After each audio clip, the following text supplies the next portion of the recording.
I was on a date with a woman. She was age appropriate. Don't look at me like that, bro. And she said to me, she goes, I don't date actors. I said, why? She goes, you never know when they're acting. I said, look, I'm here with you. I care about you. You're my world. I'm empathetic towards you. There's no one else. Line!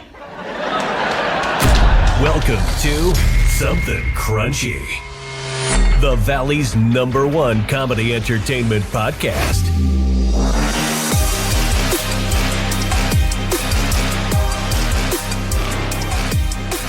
Welcome to Something Crunchy. I'm Colin Blake. With me, as always, Blair and Andrew Dressel. Couldn't be more excited about the guest joining us tonight. You know him from movies like Smokin Aces, Very Bad Things, Serendipity, and Old School. He won 3 Emmys and a Golden Globe for his portrayal of Ari Gold in the Entourage franchise, and he'll be back in the Valley performing at Desert Ridge Live on April 3rd and Stand Up Live on the 4th and 5th. Please welcome Jeremy Piven.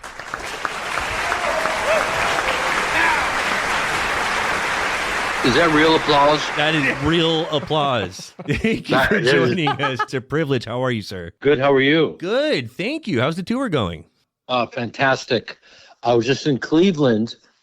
They have a new 4 seasons. Did you know that? No, did not. I mean, it's coming Cleveland, so it's 2 seasons. It's kind of like winter. And then it goes straight to get me the fuck out. You know what I mean?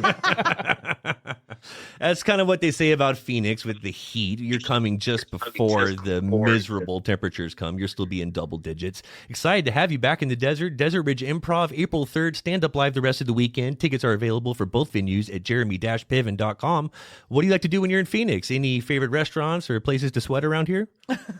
I like to do mushrooms. I like to do pure concentrated DMT. You know, plenty of that around here. Yeah. Special Saguaro blend of DMT that's native to the desert, where the Colorado toad is, and all of that. The toad is incredibly powerful. It is. Have you ever done toad or anything like that? Seriously? I have in Phoenix, and it's just a very profound and powerful experience that, believe it or not, Mike Tyson told me about. You know, basically you have to take the toad. It'll just change your life completely. You know, that's literally what he said to me. You know, it's, it's transformative. I cry all the time, basically. He does. I was co-hosting his podcast with him, and he does a lot of mushrooms, but he was the one that told me about the toad, and you know, he's just incredible. His journey's been amazing. But yeah, so that's what I like to do in Phoenix. But I like sweating like a Hebrew slave because it gets all the stuff out of you. It's a good cleansing. It is. For sure. Way to do it. You leave Phoenix a new man. Toxin free. I was there last summer on my birthday, July 26th, and I made the mistake of, I was staying at this hotel, and I love hikes, but the only way to get to the hike was to walk along the highway. Oh, no. So just imagine it's 117 degrees and I'm walking along the highway, you know, just like a wandering Jew, just hot. It was just pathetic. Did you get any honks? I didn't get any honks because even if someone recognized me, they would think, nah, he's not that dumb. There's no way that guy was walking along the highway. This guy looks an awful lot like Jeremy Piven. What the hell is he doing sweating his ass up on the home? Yeah, I mean, doesn't Ari Gold live in Malibu? What is he doing there? Stop. Well, let's discuss your new movie, The Performance. We had the opportunity to see it and was just blown away. So intense, and your performance was outstanding. Yes. The film is set in 1937. You play Harold May, a talented Jewish tap dancer who's persuaded to perform in front of high-profile guests who turn out to be leaders of the Third Reich. Let's talk about this right now. I know this project meant a lot to you. You trained in tap dancing for years prepping for this role, right? Yeah, I have been a drummer my whole life, so I understand rhythm, and part of drumming is obviously, you know, you're using your feet, you're using everything. So that was, it's funny. I've been drumming and and I learned how to tap dance and stand-up comedy. So I've just decided to tackle the hardest things that anyone could do in a life. It's the best movie I've done in my life, the best performance of my life, and it makes sense. It's been the most difficult process, over 10 years to get it made, and we couldn't find the money, and every year we couldn't find the money. I just kept tap dancing until I got good enough to do the movie. So, it's one of those beautiful metaphors that, all that rejection made me stronger. Right. Unbelievable, though, over a decade of training for the tap dancing. And you could tell how much of your background in percussion helped you in the rhythm used for dancing. A lot of it. I mean, because you're using, I'm right-handed, so my left foot is always on the hi-hat and the right is on the bass drum. So I have very loose ankles, which is a huge variable in tap dancing. But it's just very difficult and humiliating at first, and not unlike stand-up. Right. Yeah. And then you just kind of just push through it. And then, my mom, who passed away last month, gave me the performance, a short story out of the New Yorker. She's an avid reader, and she said, you got to take a look at this. And my mom is a real straight shooter, and she's not frivolous. When she says something, it has weight. Mm-hmm. So I read it and was blown away and got the rights, and it's the best role of my life. And it just, I can't wait for it to be seen. And it's just been, it's been an insane journey getting there. How did you guys see it, by the way? Sent to screener. Oh, nice. So that we were able to see it ahead of time and be able to talk about it here. Beyond impressive. Yeah. Can't wait for everyone to see this. They'll be just as blown away as we are. A story everybody should see. Well, thank you guys. I appreciate it, man. That's what happens when you spend 15 years. People are like, why didn't you give up? And I was like, well, for many reasons, because I knew it's a story that needs to be told. And it's incredibly topical. It's unfortunately, it's very strange times right now where it's like this combination of too much information and no information. Right. It's very surreal. Like we kind of know our history and then we don't know any of it, or people use it when it's convenient to support their argument, Yeah. And so, there's kind of this rise in anti-Semitism, and I think part of that is really truly just not like racism. It's just not knowing someone else's culture. I really feel like the story is for everyone, and it's really about many different things. An exploration into how far one will go, how much of yourself will you compromise for success. My character truly believes that art can override hate. It's also an exploration into the absurdity of any type of hatred. And so that was why I couldn't give up. And also I'd be giving up on myself just because I was paying for the rights every year, and everyone's going to doubt you no matter what you do. And it's just one big test. And so, they're all going to laugh at you and until you prove them wrong. And I love doing that. And you guys got to see, I put everything I had into this, and I definitely think it's the best thing I've ever done. You can tell that you put everything you had into it, and it was worth the wait. We were really sorry to hear about your loss too last month. I know that you guys were extremely close. In the movie, you're right on all fronts about the timing, and it was beautifully done. You should be proud with the finished product. I know it was directed by your sister Shira. How was it working with the sibling, and what impact do you think this project will have on her career? Well, it was great working with her. People are always very curious because we all have this very intricate relationship with our siblings. And I think because we grew up in the work together, studying with our parents, and we were directed by them, and she actually directed both of them. Wow. It's just in our blood, and we've been doing it our whole lives. And it just comes very naturally. I don't even think twice about it. And she's such a good director. She comes from the stage, so she can give true acting notes. And that may sound just like, of course, that's what a director does. But you'd be surprised. Not all film directors can give acting notes. They're brilliant technically, and they know exactly what they want, and they hire actors and they trust them, to really flesh it out and carry it. And she's someone that, because she comes from the stage, she gives great direction, and so there's, it just was very natural and effortless, and I was very grateful to have her, because she's seen everything I've ever done. Yeah, listen, it all came together. And yet you can create, here's what's so crazy about life is you can create a miracle. And I know it sounds very grandiose, but I think this film is a miracle. Any movie that gets made is a miracle, but this, making an indie period piece is very difficult. They just don't want to give you the money. And the story is very hard to pull off.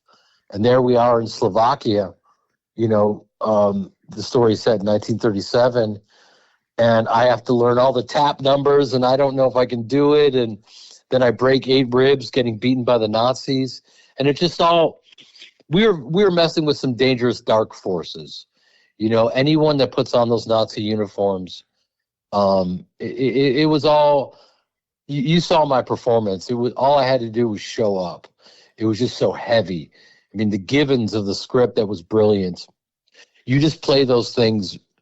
If you're just present enough to play the givens in any scene, you're going to be off and running. So it was very, very heavy. It was heavy subject matter, no doubt about it. And you're right that you could come up and there would still be something there because of the strong writing and strong direction. But you and Robert Carlyle, your performances absolutely stood out. Some of those guys. Yeah, he was incredible. The reviews have said that I disappeared into this role. He disappeared. I reappeared. Did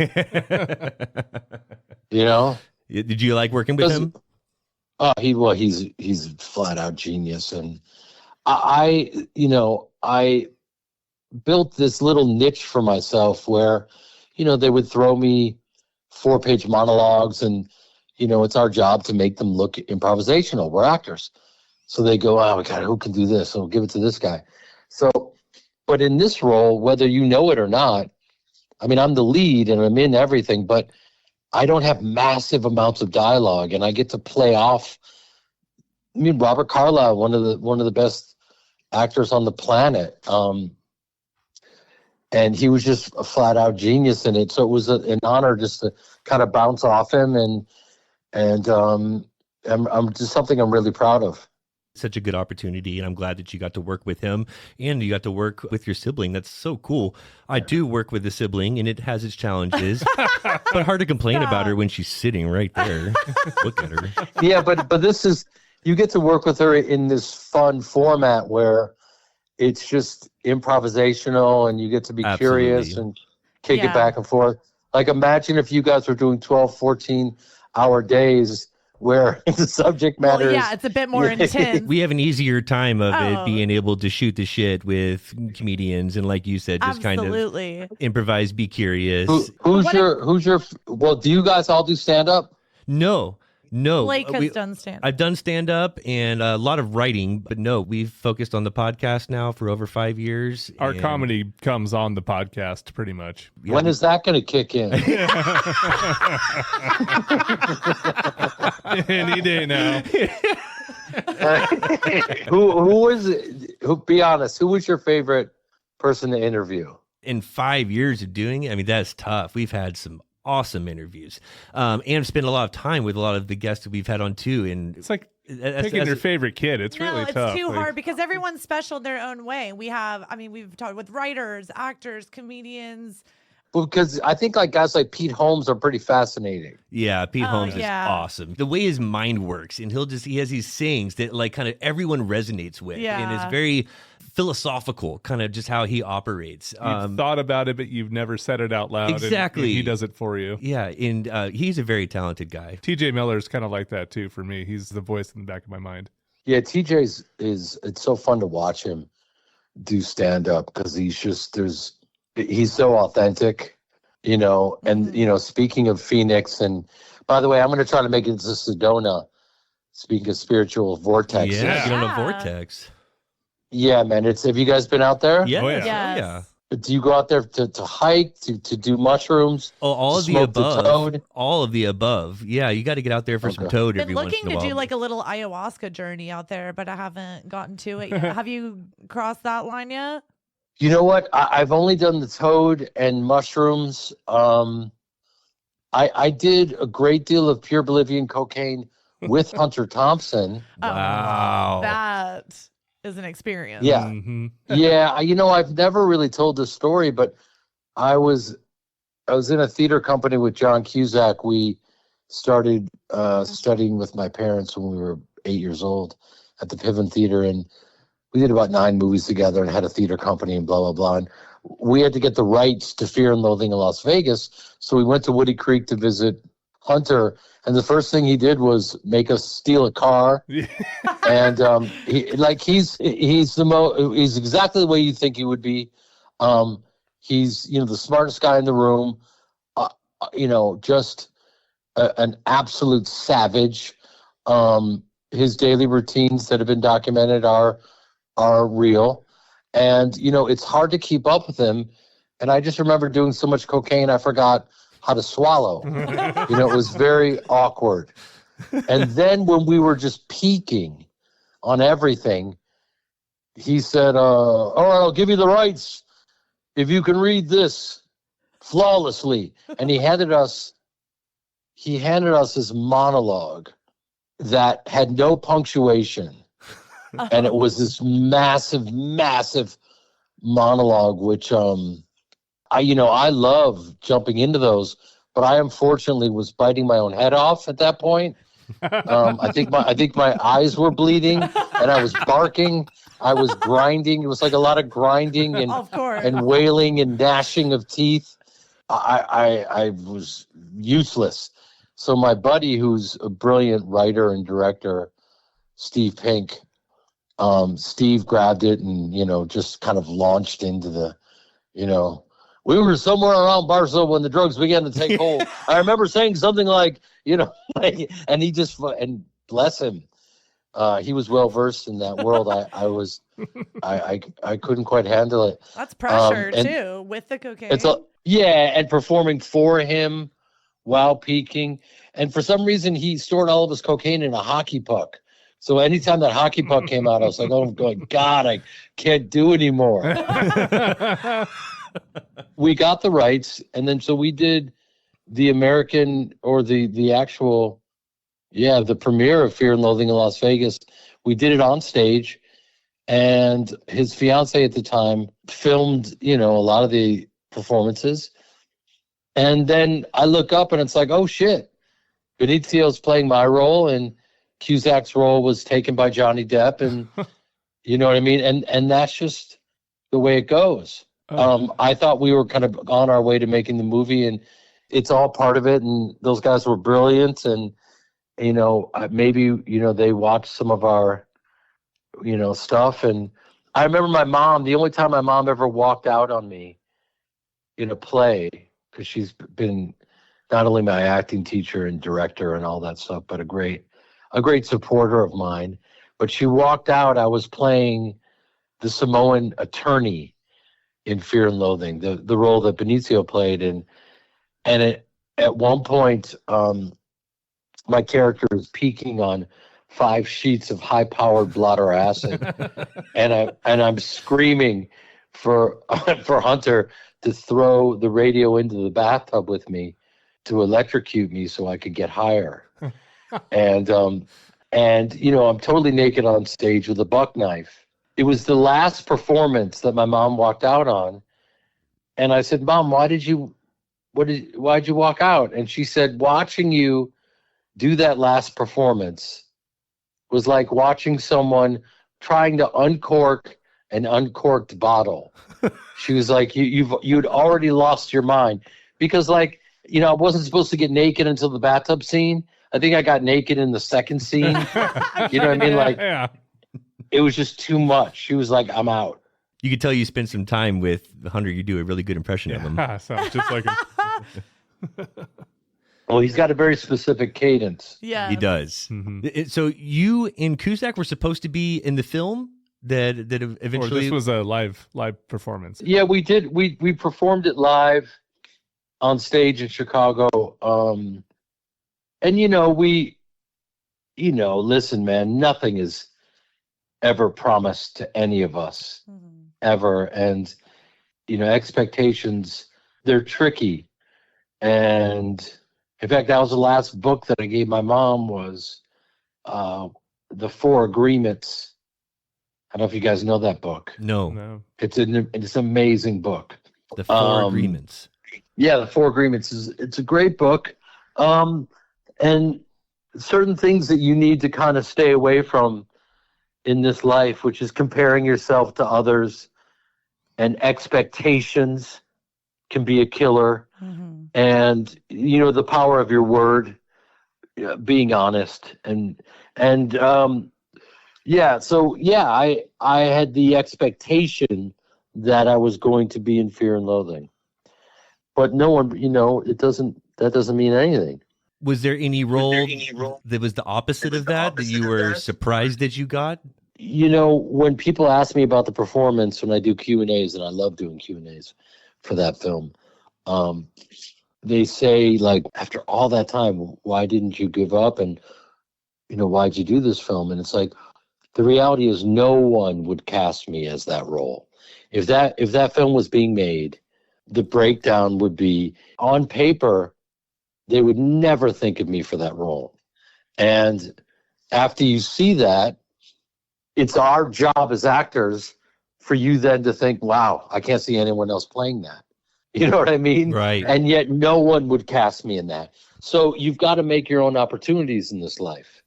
And if I gave up, I'd be giving up on myself. So I think that's one where, like, I'm really proud that I saw it through. Yes. You have to understand the roles that I've done. I did 40 movies before Entourage, and they were all tiny little roles that had one or two lines, and I would just improvise and stay in it and explore and heighten the roles and end up with something nice that I would just create for myself. Ari Gold even, was supposed to be a very kind of fringe player, a smaller role. And, it's my job just to keep grinding until it becomes what it possibly can become. It's our job to do that. So I can't think of any roles where it was a miracle. I did this movie called Very Bad Things. Oh yeah. I think Sandler was supposed to do the role until the last second. So that was kind of a surprise. That's kind of like the fun fact that I was looking for. And you're totally right. You always go full tilt, no matter the role, both before Entourage and since. And I know you always get asked about Ari Gold, and fans are curious if you're anything like that character, which you're not. But I am curious, which character would you say is closest to your personality? I would say Harold May in the performance is, it's like literally as close to me as you can possibly get. That's very cool. Great. I'm so glad he didn't give up on that. You and me both. Yeah. It needed to happen. It really did. And it needs to come out. When could we expect its wide release? That's a great question, and I'll have to do a follow-up to this, and I'll let you know, because it's been very challenging. But listen, all films are. Yeah. There's nothing different about this. Yeah. All films are, especially indie films, you got to hang in there. But I think we're living in different times where it feels like we could be poised for like another golden age of cinema, in the way that I think people have had it with big dumb movies. Yeah. Totally. They throw so much money into advertising that people think, oh my God, we got to see it, and they're tired of wasting their money. And like Shakespeare says, sound and fury signifying nothing. It's like, what did I just watch? And people are going to see the Enoras of the world. And thank God it won the Academy Award so that even more people can see it. There's a fine line, and there's always going to be an appetite for the big dumb shit as well. But I do wish that the priority would be on stuff with a little bit more protein, stuff like the performance. That was a great picture and a great selling point for it, that you are most like yourself in that role. And I hope that it gets the marketing push that it deserves. Yeah, from your mouth to God's ears. Yeah. Let's figure that one out.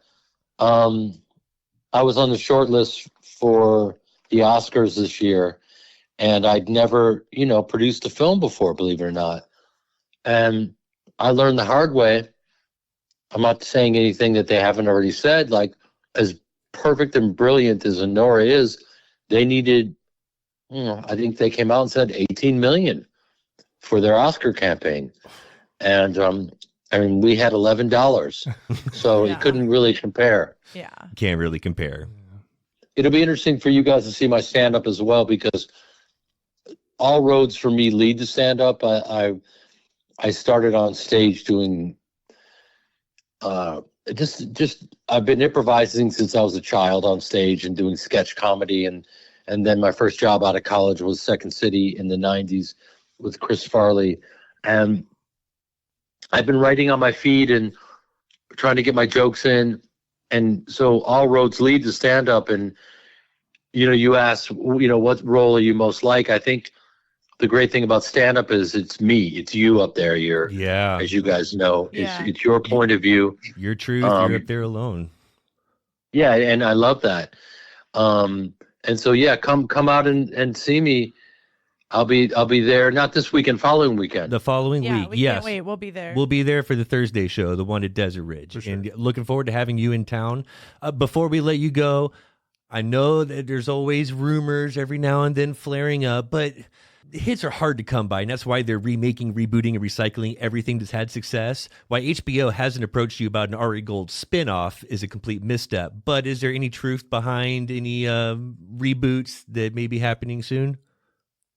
It's funny. I'm always the last to know, and I used to get angry, and now it's just kind of like you as you get older, you just less and less affects you. Right. So I have no answer to that question. I think, with Ari Gold, I kind of came out of nowhere, and the role was just so good. And I think Doug Ellen, who wrote it, he really understood that character. And you're right. A lot has been rebooted. I don't know if we need Saved by the Bell again. I don't think so. You know what? No. We don't need to be saved by that bell. No, you know we're what I mean? over that Dude, bell. It's already been done. Yeah, and so with Entourage, it's interesting because I've got this whole new demographic that since the pandemic, I got these young guys coming up to me that have just gone crazy for it. These in their teens and early 20s. And so we have this whole new demographic now that if HBO only knew, hits are hard to come by. You're right. And this was a hit that is still, people are still longing for it. They're still watching it. I have people coming up to me just the other day. I just watched the movie last night and binged all of it and blah, blah. So I'm on the ground. There's this disconnect between what people actually want and what they miss and the people that are in charge. And it's not their fault. But what I'm saying is, because I'm doing stand-up all over the country and the world, I'm amongst the people, and I hear them, and I know what they're longing for. They want to laugh again. Mm-hmm. It doesn't matter. Like my mom had this rule in my house: you can say whatever you want as long as it's funny. And I think great rule. Using it. I'm enforcing that immediately. For our kids. Yeah. And because if it's funny, then there's some truth to it. Yeah. And you struck a chord. And people want to laugh again. And I think that the past 4 years or whatever, it's been an interesting journey. And a lot of the material, the people in positions of power, I think we're operating a bit out of fear. Right. Even the Todd Phillips of the world saying I could never do old school again. Mm. I'd love to do old school again. And by the way, everyone would love to see that. Of yes, course. they would. older school. Older school. You know, but yeah, I mean, let's get a HBO Max on board, and I mean, we'll get it up and running again. And there's so many different ways to do it, because we could even, well, you'll see when I do my stand up, because I think times are changing. It's so interesting. It is interesting to think of how Entourage would be if it was made today, and kind of the differences. I think it makes it all the more interesting how they could just pick up on where things left off, or again, just kind of focus on the Ari Gold character and it'd be more of a spin-off thing where it's less focused on one person's career, but multiple careers, and kind of the industry is a big picture.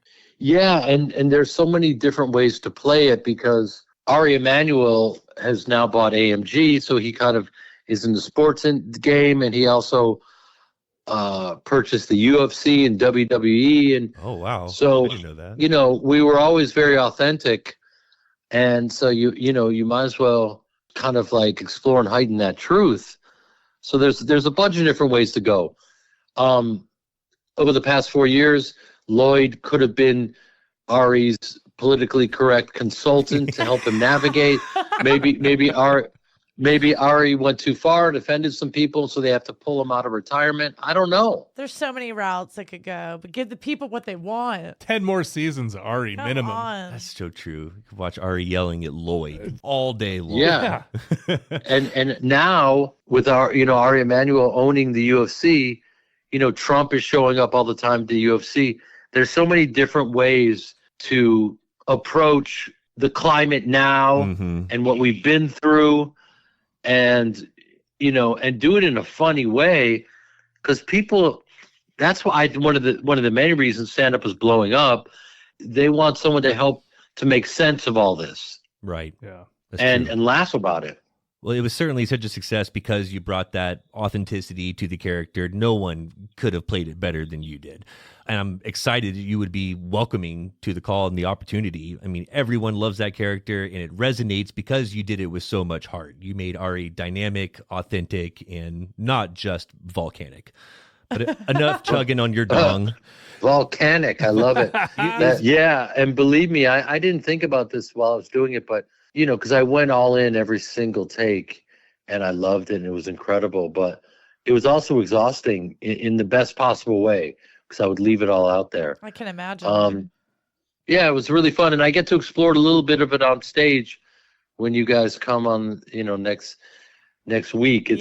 But I do it in such a way where it reveals who I am and my journey of running lines with my mom, and what that was like in, playing Ari Gold to my mother's face while she's testing me on my lines is very funny and surreal. Oh, I'm sure. I can't imagine.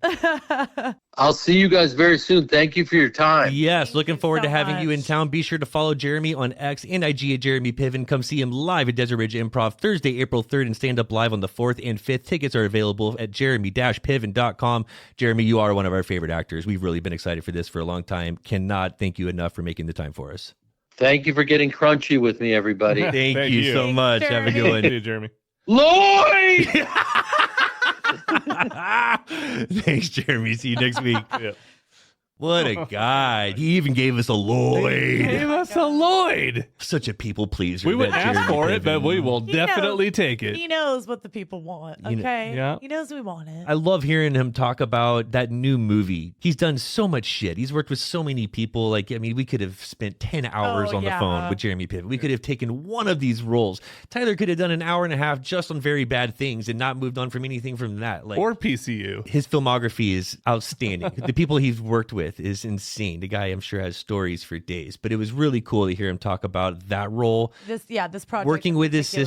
sister, the tie to his mom. Yeah. How hard and how long it took for him to make the movie. And tap, these things, it's like what he said, tap and stand-up comedy, two of the Hard. hardest Yeah, things you're up that there you could tap dancing possibly for do. them. Yeah, There's not a lot of exactly. people that It can do looks hard. one of those, much less both of those. So that is intense in its own, and then adding the story and the weight and all of that on top of it. And then the smoking. Blair, it's set in the 30s. Opening scene, Jeremy Piven's dancing for 10 minutes with a cigarette in his mouth. That's impressive alone. That is impressive shit. Give the man some hardware. Can't even pull a slot machine with a cigarette hanging out of my mouth. No, right? No shit. It's the percussionist in him. I'm glad we got to talk about that too. Yes. Like he even did a full show with Humphreys McGee and Keller Williams. Humphreys McGee's Chicago based, and so is JP. Oh, really? And so he did like a full set with them. Keller Williams With was there. Humphreys McGee? Yes. Oh my God, I And, would have loved to see Jeremy Piven like, with them. you could even tell from that one split second of a scene in Smoking Aces where he's playing the drums. It's during like a montage, but you could tell even just in that one little That clip he like knows that what he's he doing. knew what he was doing. But yeah, apparently he's been like a drummer for as long as he's been acting. I mean, he's impressive all around. That's Yeah. for sure. I can't wait to see his stand-up show. Quit chugging on that dong, I'm Blair. still gonna chug. I'm here for it. Look at Blair trying to chug on some dong. If you're not following us on TikTok at Something Crunchy, what's the matter with you? Get involved and find us on Facebook as well. Don't forget to check out somethingcrunchy.com where you'll find every episode, our links to social media, and the Almighty Crunch Store where you'll find all kinds of crunchy gear showing that you are a proud citizen of Crunch Nation. Please don't forget to subscribe, like, follow, and all that crunchy good shit. All episodes can be found at somethingcrunchy.com and on all podcast platforms. Thank you for listening. Will you tell me what that is? What? Look at the collar on that coat. What does that look like? That stain.